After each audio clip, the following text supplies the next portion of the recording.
There's so many more than four, but I'll narrow it down. I'll narrow it down in no particular order. I'm going to start with The Graduate. It blew my mind when I saw that movie. I think it came out in '66. I would have been 12. I probably didn't see it till I was 13.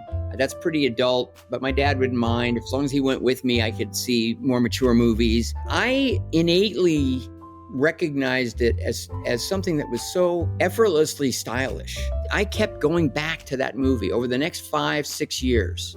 For me, a great action film is so creative. I kind of have a tie in this regard. I don't know if ties are allowed. I can't really choose between Raiders of the Lost Ark and Road Warrior, the second one.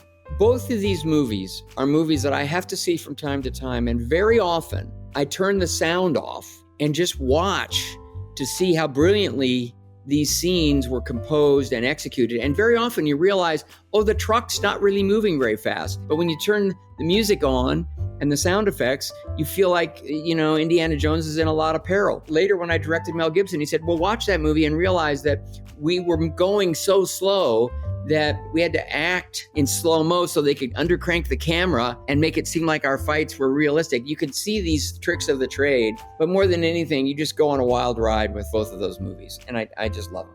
One Flew Over the Cuckoo's Nest was, to me, one of the greatest examples of comedy drama.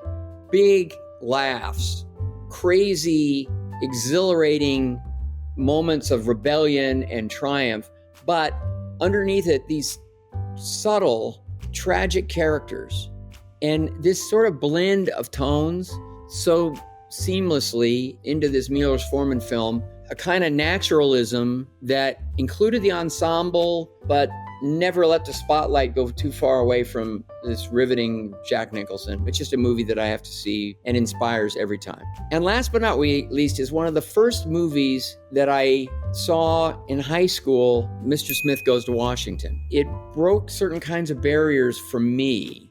Again, it was this blend of kind of humanism and heart, but also a political idea and a sense of humor and real stakes. Mr. Smith Goes to Washington features such powerhouse performances, and it breaks your heart, and yet you definitely laugh out loud at times as well. It's really about the possibility of corruption within government, and us as citizens, our need to recognize that and stand up and fight for it. And I've always appreciated the bravery of that movie.